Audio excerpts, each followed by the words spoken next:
Welcome back to another segment of Bible Unplugged. I'm Wave Nunnally, and we're in the middle of a series on the high holy days of the fall, the Jewish observances that come at approximately this time of the year. Now, we've already done one segment on Rosh Hashanah.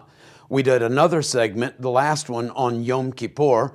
This time we're going to be looking at the next festival or observance in that series of observances, and this is going to be the Feast of Sukkot, also in various translations called Tabernacles or Booths. So I want to wish you a happy Sukkot or a Chag Sukkot Sameach, and just encourage you to engage in this material. It's absolutely amazing.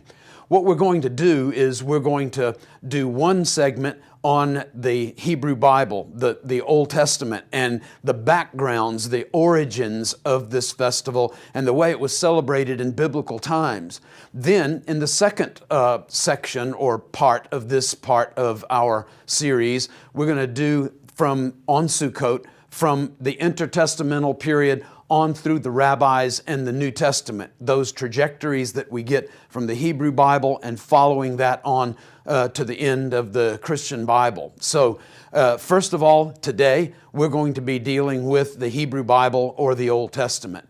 The themes for Sukkot, as you will see in the following slides, are that this is the beginning of at least one way of counting the new year. It's connected, remember, to Rosh Hashanah, or the head or the beginning of the year. It's also connected to harvest, and therefore it's a festival that's most closely associated with the agricultural cycle of the year. It's also connected in the Bible with the Exodus and the wilderness wanderings of the people of Israel before they entered into the land of Canaan, and we'll see this on the slides. It's also associated with rain, especially toward the end of the Hebrew Bible, and then in developments after the Hebrew Bible. It's also connected via Zechariah 14 to the Messianic age. And also, there's a strong theme of joy and rejoicing, the commandment even to be in a state of perpetual joy throughout the celebration of this holiday. So I hope that you appreciate the study. In the book of Leviticus, in chapter 23, God tells His people, on the 15th of this 7th month, and according to the agricultural cycle, the 7th month is actually the beginning of the year. The 15th of this 7th month is the Feast of Booths, in Hebrew called Sukkot. It actually means something like thatched huts. The Greek, skene, it can also means tents or coverings or huts. The first time that we see this word, sukkah, shows up in a narrative with the patriarch Jacob. You remember Abraham, Isaac, and Jacob. And Jacob makes makes Sukkot for his animals. So there it's very clearly not a religious observance, has nothing to do with the later commandment given by God through Moses in the Torah to create Sukkot for humans to observe the festival of Sukkot in. So it more than likely looked like this roughly put together sort of a catch pin almost. And it's supposed to take place for 7 days, and it's supposed to be an observance to worship and celebrate God. So Leviticus 23, again, you shall live in booths or tabernacles or huts or coverings. Sukkot is the Hebrew, skene is the Greek, for 7 days. All of the native born in Israel will live in booths or tabernacles. By that tabernacle, we're not talking about the tabernacle built in the wilderness and used as a worship center. These are private structures, portable, temporary structures built, so that your generations may know that I had the sons of Israel live in these booths or tabernacles or huts, Sukkot, when I brought them from the land of Egypt. So note that not only are we observing an agricultural festival here, this is also a commemorative event. It's in that way a lot like July the 4th. It's a whole lot like Thanksgiving in the sense that they are reenacting the event of the Exodus and the wilderness wanderings, reminding the people of Israel of how incredible their God is to be faithful even in a difficult wilderness context, to protect them, to provide for them, and to guide them through to the promised land. This is an important commemorative event in much the same way that Passover commemorates that first event of the Exodus, and also the day of Pentecost, or the Festival of Weeks. These are commemorative events, very visual in nature, and intended in part, its purpose is to pass on the faith to future generations, remembering when God brought them out of Egypt, celebrating the faithfulness of God. In Exodus 23, also, you shall remember the feast of the ingathering at the end of the year. This is the harvest, the ingathering, at the end of the year, meaning that this signals the end of one year and the beginning of another. We get in Exodus 34, it uses a little bit different phrase, a little bit different terminology, at the turn of the year. So this, according at least to the agricultural calendar, is the beginning of a new year. Thus, just a little bit before the celebration of Sukkot is the celebration of Rosh Hashanah, the head or beginning of the year, which we've already done a segment on. When you gather in the fruit of your labors from the field. So note the agricultural orientation there in Exodus 23.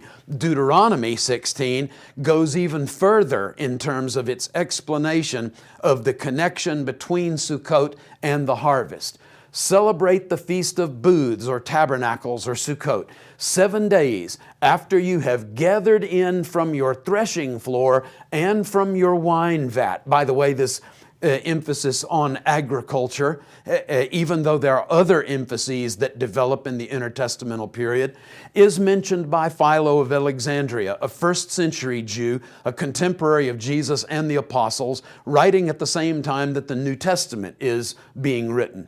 3 times in a year, your males will appear before the Lord your God in the place where He chooses, which we know now to be Jerusalem, at the Feast of Unleavened Bread, and I've put in brackets, that's the Passover, the Feast of Weeks, that's Pentecost, and the Feast of Booths or Tabernacles or Sukkot. So this is the last of the 3 major festivals of Judaism, and this, in many different respects, becomes the most important of all of the observances, calendrical observances of the people of Israel in ancient times, and continues to be an important festival today as well.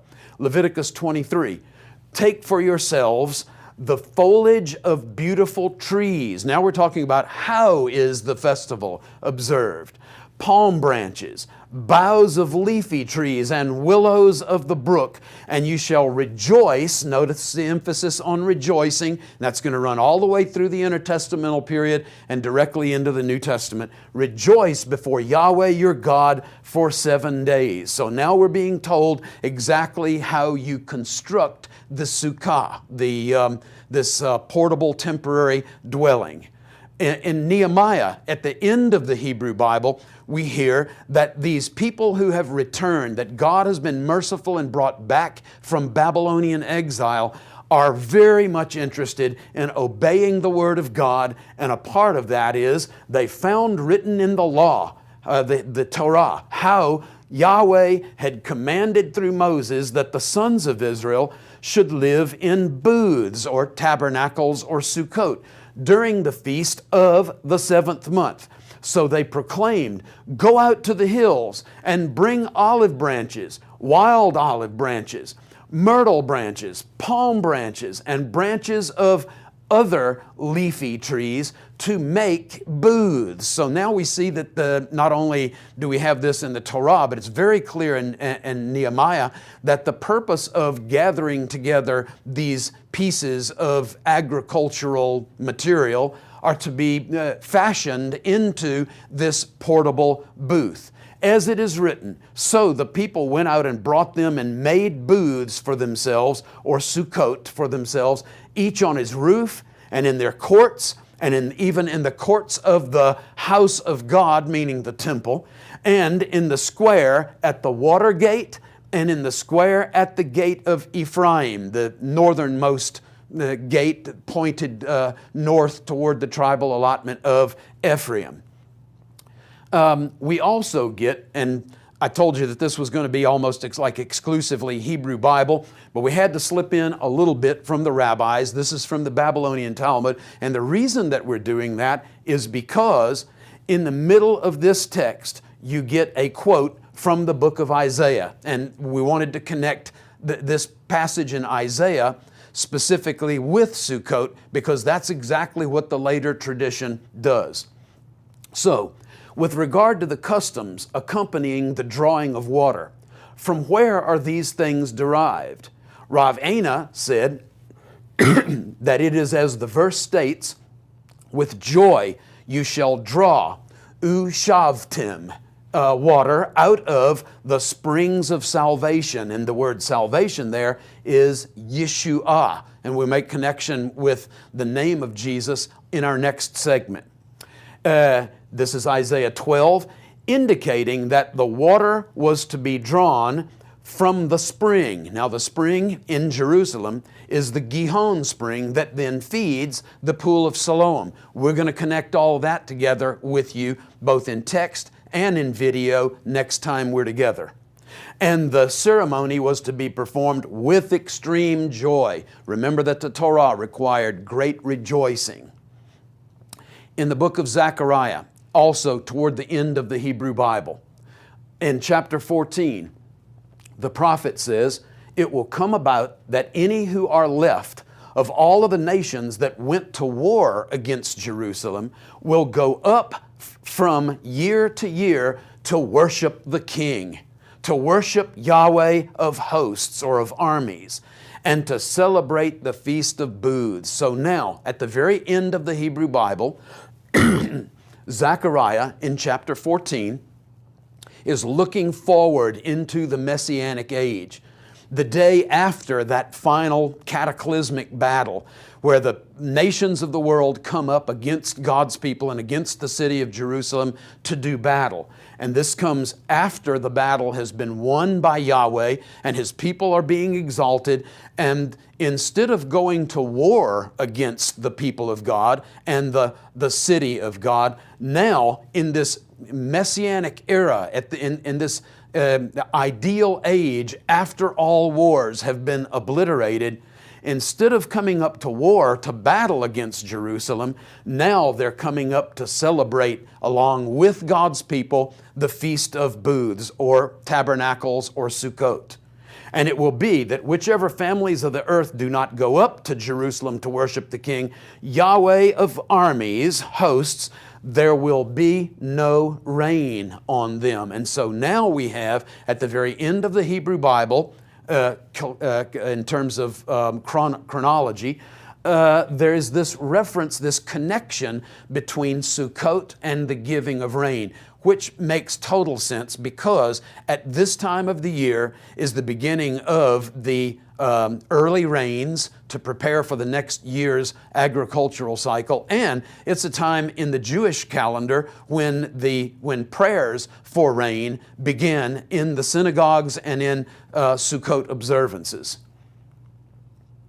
So now I'd like to spend most of the rest of our time taking a look at some observance of the festival of Sukkot in the city of Jerusalem. Before we get into the specifics, into the particulars, let's spend about 4 minutes or so doing a quick sort of a tour around the city of Jerusalem, and then we will focus on the Western Wall, where these observances usually find their focus. So we're over the Mount of Olives, now flying over top of the Kidron Valley, and we're looking at the eastern side of Jerusalem here. Right here is St. Anne's Church, and the green on both sides is the pools of Bethesda, mentioned in John chapter 5. Now we're swinging around to the northern edge of the city of Jerusalem and looking at the Temple Mount, this square here from the north. Here's the northern wall of the city. And coming up will be, you see these two gray domes here, that is the Church of the Holy Sepulchre. And you also see the Damascus Gate. That was represented in those texts that we saw earlier by that gate of Ephraim, or the gate of Ephraim. So now we come to the northwest corner of Jerusalem. You can still see the Church of the Holy Sepulchre here in these two gray domes. There is the new gate. And then we're going to begin swinging around to the western side of Jerusalem. You can also see the hill country of Judah or Judea out in the background at this point. And Notre Dame, a very wonderful place to stay when you're traveling and studying in the land of Israel. And so we're swinging around. This part of the wall is the western side of the wall, and now you're beginning to see on the far east where we started this tour, and that was over top of the Mount of Olives with the Kidron Valley next, and then the city of Jerusalem on the opposite side of the Kidron, the western side from the Mount of Olives. Here's the Jaffa Gate, the main entryway into what is called the Old City of Jerusalem. And from the Jaffa Gate, you have three major war towers built by Herod the Great back in Bible times. And then you have Herod's palace.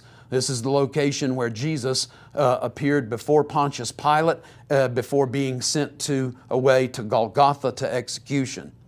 You get the corner of the 1535 to 1541 wall AD, and then you get the Dormition Abbey here in the foreground, with the Zion Gate just behind it right here. This is the southern wall of the city of Jerusalem, or at least as it exists today. The walls in biblical times were different, and they're down below the picture. All right, now you will see the Western Wall Plaza and the Western Wall itself. I want you to take note of that because we're going to return to that in a couple of videos in just a moment. Here's the pinnacle of the temple right here. And then this is the southern wall of the Temple Mount itself. The Dome of the Rock in the middle that always marks the spot because of its gold top is easily seen from pretty much any vantage point in the city. Again, the Western Wall Plaza, to which we will return in the next couple of videos. The southern wall of the Temple Mount, these are the steps that led up to the main entrances in the time of Jesus onto the Temple Mount itself. You entered in a three-arched gate here, and you exited in a gate right over there in the corner that's been upset by this intrusion from a later time. Okay, now we're on the eastern wall of the Temple Mount, and this would be where the buying and selling was done at the Royal Stoa, or the Beit HaChanuyot, the place of shops in Jesus' day. And then we conclude our tour with the Eastern Gate, or the Shushan Gate, or the Gates of Mercy, or what is called by evangelicals the Golden Gate. And we will stop that, go to the next video. And I want you to note in the course of this next video a number of things. We are now at the Western Wall, and you can see the very large stones from back in the days of Herod the Great and the building of the temple that was going on the entire life and ministry of Jesus. You see a large throng of people gathered together, most of them in some sort of prayer garments and hats, but also carrying here these sticks that are colored green. This is called lulav, or the lulavim, that are used in a ceremony of waving to the north, east, south, and west, and invoking God for rain for the next season's crops. So I want you to enjoy as you see this congregation of people observing the festival of Sukkot at probably one of the most prominent places in the world for its observance, and that is the Western Wall of the Temple Mount, the closest place that you could get to the presence of God at certain points in history.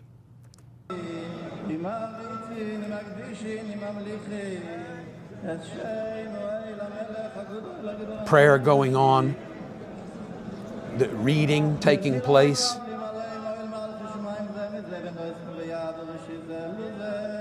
Prayers being conducted over the loudspeaker.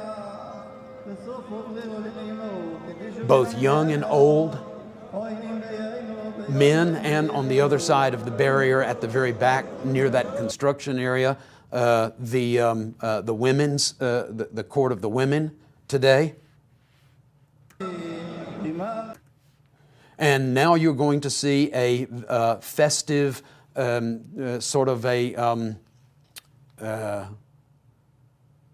time together as rabbi and disciples in this interesting observance, also at the Western Wall,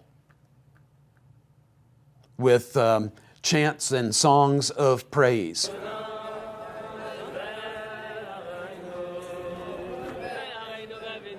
The rabbi in front, his students following him, as we've seen in that series that we did, walking after the rabbi.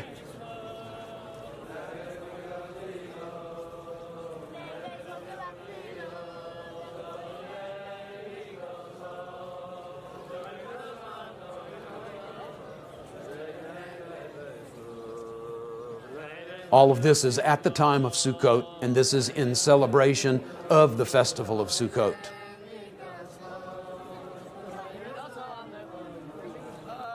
You notice the women watching from over top of the barrier at the top of the screen.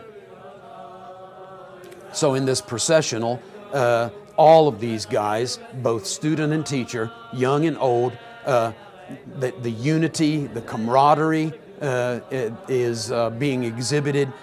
That is a part of this celebration, this intentional time of rejoicing. The Jewish festivals are not a solemn time.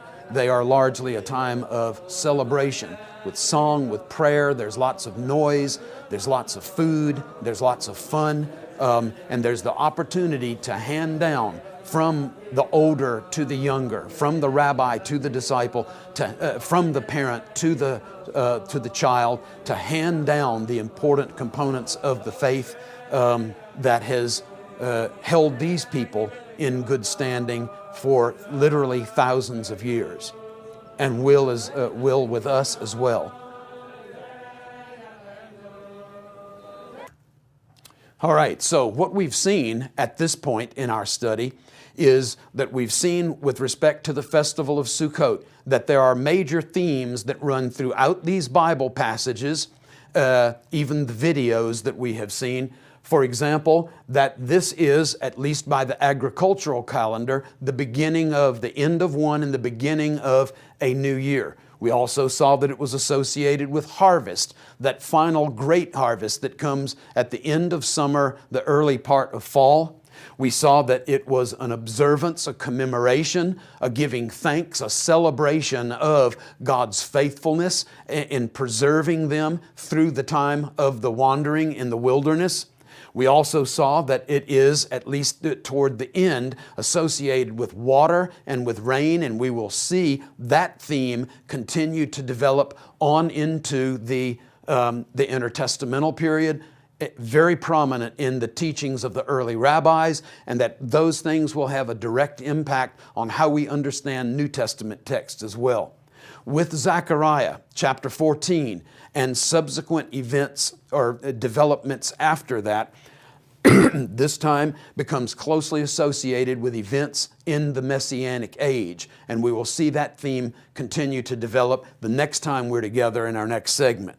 Also, the theme of joy and rejoicing, prominent in the Hebrew Bible / Old Testament, prominent in these subsequent developments in the intertestamental period, the rabbis in the New Testament, and very prominent even today, as you saw in the videos. So that's just kind of a recap of what we've done up to this point. In the next segment, we're going to call that Sukkot Part 2. It's all part of this longer series on the festivals of the fall, or Jewish commemorations at this time in the fall of the year. we are going to look at developments later developments after the Hebrew Bible, developments in terms of emphasis and also in terms of observance. And we're going to look at that in the early rabbis. We're going to see that archaeology comes into play, so there will be visuals regarding archaeology. And then also, we're going to be tracking these trajectories as they find their expression in the New Testament. For example, and this is just to kind of get you ready for what's coming in the next segment, and also encourage you to hang on to everything that we have done in this segment, because what we've done here, we're going to click and drag over into our discussions of passages like Matthew chapter 17 and parallels, where Jesus is on what we call the Mount of Transfiguration, and he is shining with his clothes bright. And Peter wants to build tabernacles or booths. The word is exactly the same as what we saw before, both in Hebrew and Greek. It's basically, Peter wanted to build them Sukkot. We'll take a look at that next time that we're together. We're also going to look at Jesus, while I am in the world, I am the light of the world, in John chapter 9. That's an important saying of Jesus. What we want to do is put that back into its context. And beginning in chapter 7, verse 2, in the Gospel of John onward, we're in a Sukkot setting. How do we know that? We're told that in John 7, verse 2. So we will be taking a look at that passage as well. We will also be looking at John chapter 7. It says specifically, there's that verse 2 that I mentioned. Now the feast of the Jews, that kind of tells you that, yes, this is among the most important observances of the Jewish year. The Feast of Booths or Tabernacles or Sukkot was at hand. And so what do we see then in this John chapter 7? Well, notice that all of a sudden we're talking about being thirsty and about drink.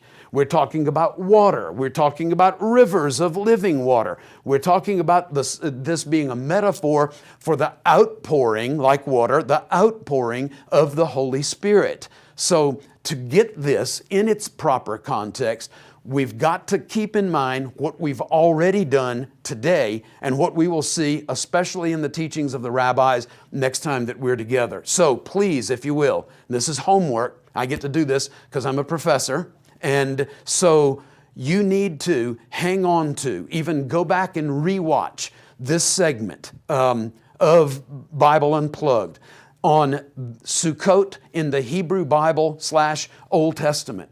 And hang on to that information, hang on to those visuals, so that when we get to next week, we will be able to apply that and we will go without a blip, without any kind of interruption, and you will be able to track much better because of the background work that we've already done. Well, I trust that you are going to have an amazing Sukkot, an amazing rest of these festivals of the fall that I'm calling these Yamim HaNoraim, these days of awe or the high holy days. This is the kind of stuff that we do at Bible Unplugged. We're trying to help you by introducing you to texts that are both in and outside of the Bible, by looking at visuals, by connecting that to New Testament realities. We're trying to help you own your own faith, grow more deeply in your own faith, appreciate these kinds of observances, and you might even at some point want to get ahead in the game and start your observance of Sukkot even before the Messianic age that Zechariah chapter 14 refers to when he says that all of these survivors from the nations are going to go up and worship the Yahweh of hosts at Jerusalem. This is the kind of stuff that we're trying to do to inform and enhance your faith and encourage you in your walk with God.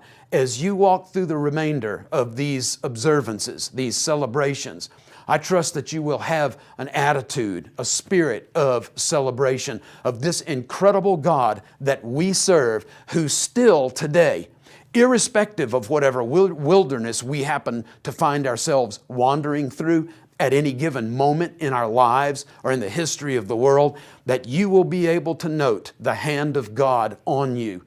guiding you through that wilderness, protecting you despite the difficulties of the wilderness, and providing for you even when you are in that wilderness. He will see us through to the promised land, but He's faithful even now when we're going through a time of difficulty.